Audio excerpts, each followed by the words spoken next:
And let's be real, your looks, they do matter, but not in the ways you think. I feel like a lot of men today, and I hear it so much on my YouTube channel, that women only look for how much money that guy has or his jawline, his six pack, but our brain can't consciously scan for those things within the first 5 seconds. Yes, yes.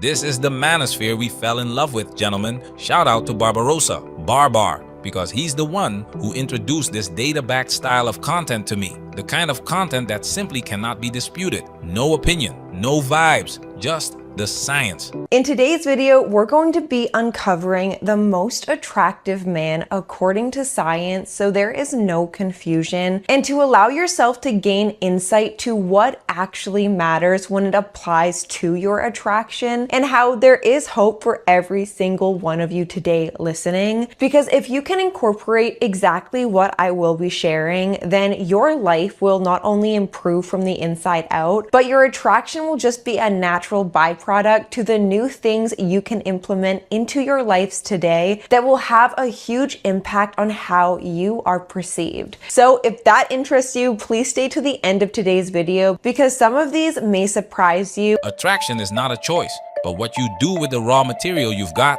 that's entirely up to you. And today, we've got a woman who made an actual whiteboard presentation on the most attractive man according to science. Let's see how much of it holds up. Let's go!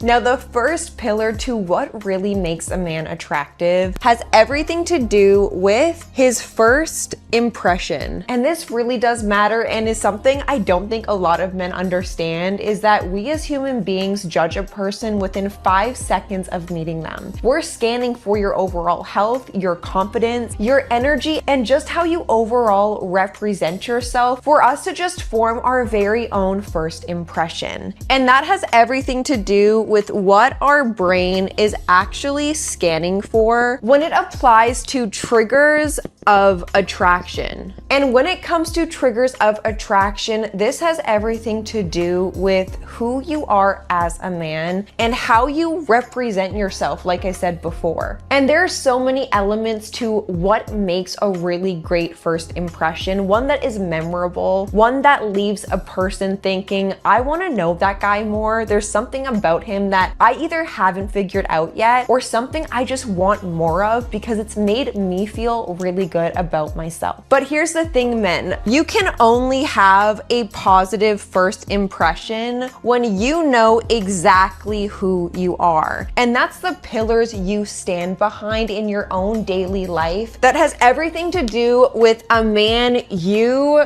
respect. And I think that's something that we can discount quite often, is we're so consumed about what will that other person think of me? I want to make a really great first impression. I want them to like me, that we can get lost within our very own brain that actually limits our ability to connect with other people. Because if we're so focused on getting validation or just approval, how we carry ourselves around other people is not going to allow you to gain that admiration from a stranger you're just getting to know. And let's be real, your looks, they do matter, but not in the ways you think. I feel like a lot of men today, and I hear it so much on my YouTube channel, that women only look for how much money that guy has or his jawline, his six pack, but our brain can't consciously scan for those things within the first 5 seconds. Sure, we can notice a good jawline and we can see the clothes you're wearing,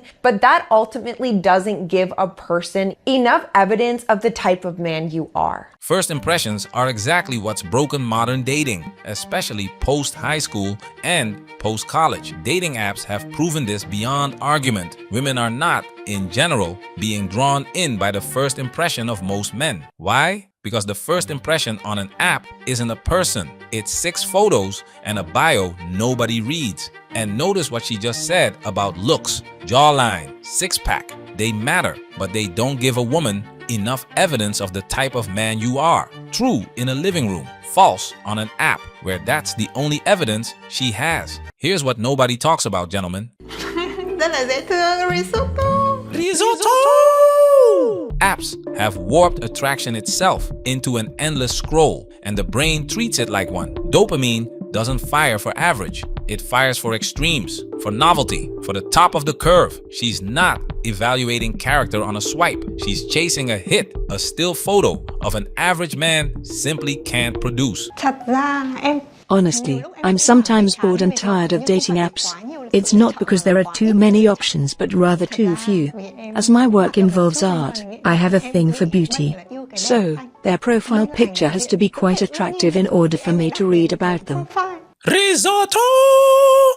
Listen to that, gentlemen. She's not even hiding it. The profile picture has to clear the bar before she'll read a single word you wrote about who you are. Character, ambition, humor, none of it matters if the photo doesn't land first. The entire framework this woman is building, character over looks, only works in a room most men never get invited into. The 5-second rule she described requires a room, a body, a voice. Most men never even get the room. I think one thing that is underrated that we as women scan for in a man has everything to do with his eye contact and what his eyes can actually signal that gives us enough information towards that man's character. When someone has a really hard time making eye contact, or they're scattered, they're looking everywhere, and they can't focus in on the person in front of them, most likely it's due to them either having way too many intrusive thoughts about how they're being perceived, or not even providing enough care to the conversation to pick up on eye contact is a very important cue. And that does play a part in overall attraction. Eye contact comes after the first impression. And here's the problem, gentlemen. You cannot make eye contact through a phone screen if you can't get your foot in the door in the first place. None of this matters. She's describing the second stage of a process most men never reach the first stage of. And the eye contact you give within the first 5 seconds can make or break a person's perception. Second to that is, how is your body showing your health? Health is one of the primary indicators that is going to make a long-term partner a quality partner. People don't want to invest their time and their energy towards someone who is unhealthy. Unhealthy in the ways of how their body is showcasing that, in their hygiene, or in a person's ability to showcase their mental health through conversation. And health is one of those things that you either have or you don't have. And what I mean by this is, when a man is showcasing health, most likely his body is going to reflect it first. And that's a really great signal we as women are wired to look for, is a man's strength and his overall ability to do harder things. And yes, this is something we scan for within the first 5 seconds of meeting a man. And I'm sure you scan for that in a woman as well. You notice her body, you notice her face, you notice how her energy enters a room. Same thing goes for us women. And here's where the 5-second rule breaks down when you flip it. Attraction for men works completely differently. Most men find somewhere around 80% of women attractive on sight. That's not a small gap. That's apples and oranges. She's building an entire framework off a female attraction mechanism and applying the same 5-second logic to men, when the two sexes aren't even measuring the same thing in the same way. And here's the part she doesn't cite, gentlemen, but should have, because this isn't just a nice sounding claim. This is real, peer-reviewed psychology, and it's actually more extreme than she's giving it credit for. Janice, read. Stanford psychologist Nalini Ambady coined the term thin slicing for exactly this phenomenon. In her original study, she showed students silent 10-second video clips of teachers they'd never met and had them rate the teacher's warmth and competence. Those snap judgments correlated at 0.76 with that same teacher's actual end-of-semester evaluations from students who'd sat in the class for months. In social psychology, anything above 0.6 is considered a strong finding. And it gets more extreme. Ambady kept cutting the clip down. 10 seconds, then 5, then 2, and the accuracy barely moved. 2 seconds of silent video was almost as predictive as 10. Gentlemen, that's not 5 seconds. That's 2. So when she tells you a woman is scanning and judging within the first 5 seconds, she's actually being conservative. The real science says you might not even get 5 seconds. you might get 2. So to focus on having a really great first impression, you need to know exactly who you are as a man. I'm not saying you have to have all areas of your life figured out, but you need to have enough confidence in yourself to know that whoever you are greeting in that moment, they're not the only person that's important in the room. You can hold space and have enough space in the room to actually allow another person to shine as well. And that's why that 5-second rule really does matter when it comes to how a person remembers you. Focus on your posture, practice that really strong eye contact, and it will never ever hurt you to focus on your health. By going to the gym, getting activity, eating clean foods, investing into yourself within certain areas of your life, that is going to provide you with the confidence that does not come from you shaming yourself or criticizing yourself, comparing yourself to other men. Instead, what you need to do is focus on what makes you memorable,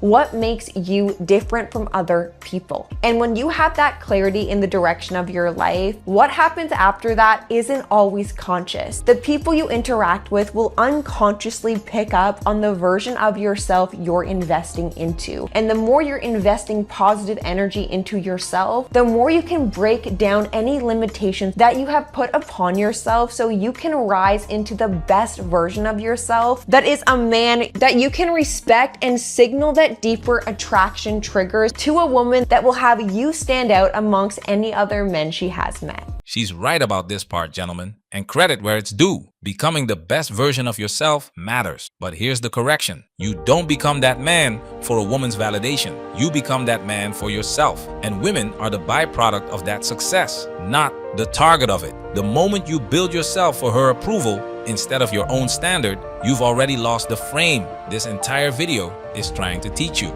We also have to talk about the importance of a man's status. Because let's be honest, if I did not include this, you guys would say something in the comments. And honestly, it's because it's backed by a lot of truth. When a man has status, he not only has social proof in his life, but he also has a strong enough sense of self-worth to allow him the opportunity to build his life in a way he deems fit for him. And this is something that makes a man extremely attractive that doesn't really have anything to do with how that man looks. Because attraction is really built like a strong foundation of a house.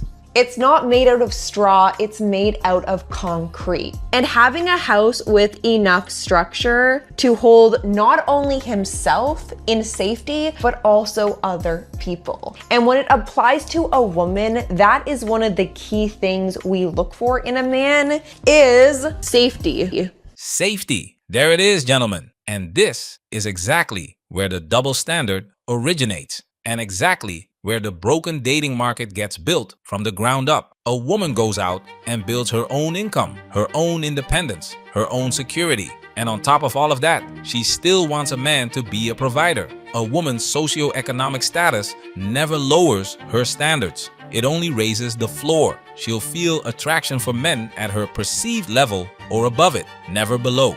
And this isn't just in ways of how you can financially support us or show your material things. Although, yes, it is something we as women will acknowledge in a man's life, but it doesn't make or break attraction. But what it will do is give a woman insight to how you actually perceive yourself. And the truth is, people who have success, people who have goals that they are actually taking action towards and accomplishing them, and the result is perhaps financial abundance or self-security, self-sufficiency, freedom. That is something that is highly attractive for us women to see because it's showcasing a part of yourself that believes in yourself, that has enough work ethic to do the uncomfortable, challenging things, but be rewarded from it. And a lot of men see this as, oh, well, she's just wanting me for my money, she's a gold digger, etc. But let's be very real, men. If you were in a woman's position, would you want to be and commit yourself and invest your time and energy on a man that puts off his goals, that doesn't have any ambition, and is comfortable in a life he is not proud of, and is not doing anything about it? If you were a woman, here's the actual issue, gentlemen,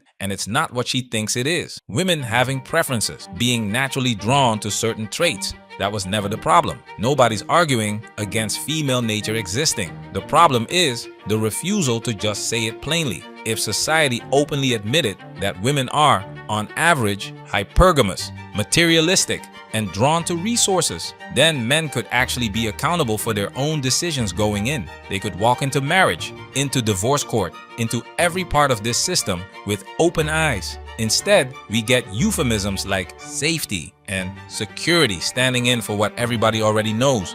And that's the other thing. Action in a man showcases your capabilities. And men showcase these two things based on the quality of life they have as a result of the hard work that they have committed themselves to, and therefore is representing that version of himself that had to go through challenge, but is becoming a better man as a result of that. And that happens, and that doesn't happen overnight. That can be a very slow burn. But women like to see a man, even if you don't have the financial success right now, but you have a game plan in place, you are showing up for it every single day, and you don't allow the doubts of your insecurities to hold you back in this life. Here's the equation, gentlemen, and she's not wrong. Women want a man with a game plan. A game plan is purpose. Purpose builds confidence. Confidence is attractive. That's not opinion. That's the exact chain she just laid out,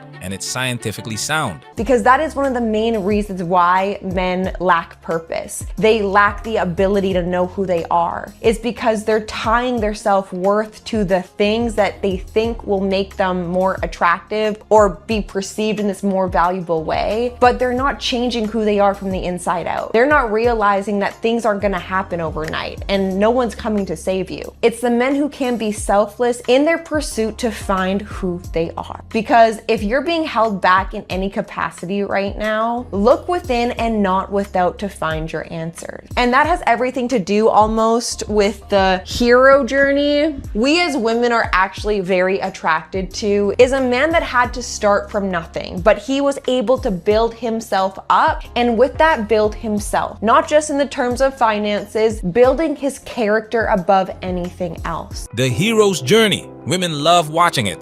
They just don't want to be part of it while it's happening. We've documented this pattern for years on this channel, including our most recent breakdowns, where women stated plainly they won't date a man who makes less than they do. I need somebody secure. I need somebody also that has more money than me, because I will not date anybody that has less than me. I'm not going through that process. Self-respect for yourself, because you're not going to be with a broke guy. And not wanting to be with a broke guy doesn't make you a gold digger. It makes you a woman who, if you can't afford me, go find somebody in your price range, because but also I'm not going to change my lifestyle for. They're picking a woman who already has a certain lifestyle, so you have to be willing to uphold that. So good luck with your hero's journey. She'll be cheering from the sidelines, not funding the training montage. And when a man has enough status in his life that showcases the efforts of his action, of his work, he's not only going to feel more confident within himself, he can selflessly offer things to people that will impact their life as well. And why this is one of the pillars of attraction is it showcases your mental strength above anything else. Having physical strength, having muscles is great, but if you're not disciplined within the mind, and the only discipline you have in your life is picking up weights, then you are lacking something extremely primal in a man that needs to be awakened for his full attractive power to come to life. Now, the final piece to the puzzle of what truly makes men the most attractive actually is something that isn't revealed in the first 5 seconds. It takes time, but it matters. And that is a man's emotional competence. That's your ability to manage, understand, and express your emotions in a healthy, effective way that will show a woman you are a man worth trusting. And the word trust does play a part in how women will feel attraction towards you, because once that is broken, her attraction, even if she finds you the most attractive person, you've broke something within her that will make a huge difference in how she perceives you. And I think this is a really underrated quality in just human beings in general, is their ability to regulate themselves and not react out of impulse. And this will happen over time. We test each other in relationships, especially emotionally. Emotional competence. Let's translate that, gentlemen. This is where the ick lives. If a man doesn't manage his emotions exactly right, in exactly the way she needs in that moment, he's toast. And this isn't theoretical, gentlemen. Watch what happens when a woman gets exactly what she asked for. Yeah. Well, women want that and they don't want that. So women say they want that and they think that they truly mean it when they say they want that. But in couples therapy, I'll see something like a woman will come in and you know, she'll say that exact thing to her partner. You know, I really want you to open up. I feel like we're not connecting. I want you to be more vulnerable with me. I want you to tell me what's going on inside. And if he does, and let's say he starts crying, tears up, or really starts crying, she inevitably will have this reaction of, I don't feel safe when he doesn't open up to me because I don't feel connected to him, but I don't feel safe when he's that vulnerable with me either, because there's something, just some cultural programming in her around what it's like to be with a man who's crying or a man who is vulnerable. And so I think that that's really problematic. And I think that makes it, you know, kind of harder for men to feel like, well, I have a safe space to open up. There it is. A woman specifically asking her husband to open up emotionally. And the moment he actually did, she lost attraction for him on the spot. So here's the real instruction underneath the science. Stay stoic, regardless of what she says she wants. What she says and what triggers her attraction are not always the same thing. She also mentions testing each other emotionally in relationships. Fine, but notice what's missing from this entire presentation: accountability. Women being emotional was never the actual problem for men. The problem is men aren't allowed to hold women accountable for that emotion. If a man can't check his girlfriend on delusional or unreasonable behavior, how exactly is he supposed to practice the emotional competence this video is asking of him? This is precisely why things got this far out of balance. One side is expected to exist in a constant state of recalibration, and the other side isn't held accountable at all. But at the end of the day, we as women are most likely going to be more emotional than you. We see the world in a more emotional way and not as logical as maybe some men who are listening. And when you can start incorporating your ability to be a woman's rock and to not allow her emotions to consume you, you are a man she can come to with almost anything. And when a man offers a woman this space to be herself completely, to show emotion in, yes, a healthy way for her, and that doesn't mean for you to tolerate any sort of emotional abuse. What I'm getting at is a man who has enough self-awareness to really choose your battles, and I think that is easier said than done. But when a man can practice not allowing himself to perceive his partner, etc., as an enemy, especially in emotional conflict, trust me when I say her attraction will just continue to grow for you. Self-awareness. Here's what's missing from this whole presentation, gentlemen.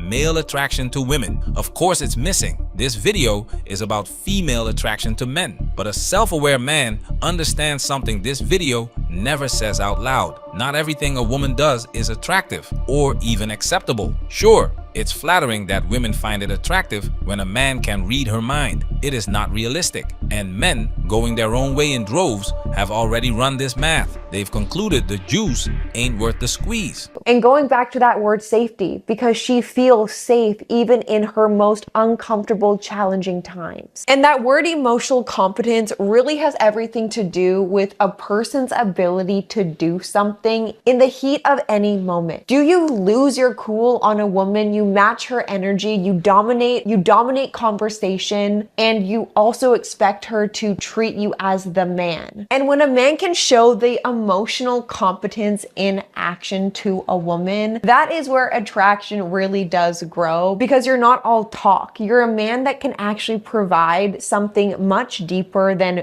good looks or a good body in a relationship or on a date. You have the intellectual strength to respond rather than react. Responding instead of reacting. Fine, but respond toward what end result, gentlemen? Eventually, a man wants peace of mind. After enough cycles of managing someone else's emotional weather, you get tired of the drama. no matter how well you respond to it. Women go by feel. That's the whole presentation in 4 words, and it's worth remembering for every single pillar she's laid out today. And how a man reacts to things showcases to a woman his weakness. But when you're showing her you can respond in difficult times, you can respond to something that maybe made her have a bad day, and you don't jump in to just fix it right away. You have the self-awareness in yourself that attraction isn't something that isn't just based on looks. It's who you are behind that, behind the appearance we have. Here's the truth underneath all of this, gentlemen. Service level is what's winning right now. Most men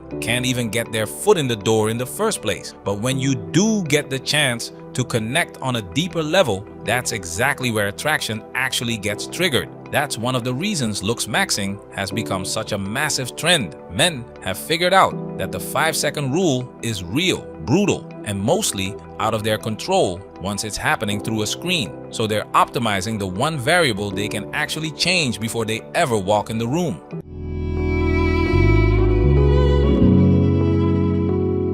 She built a whiteboard presentation backed by real psychology, real data, genuinely useful material, and most of it holds up. Health, status, purpose, emotional regulation. None of that is wrong, but notice everything that got left out. No mention of accountability going both directions. No mention of what men are allowed to expect back. No mention that the hero's journey she loves watching still requires someone willing to fund the training arc. Science can tell you exactly what triggers attraction. It cannot tell you whether the deal on the other side of that attraction is actually fair. That part, gentlemen, you have to work out for yourselves. Listen to all, follow none.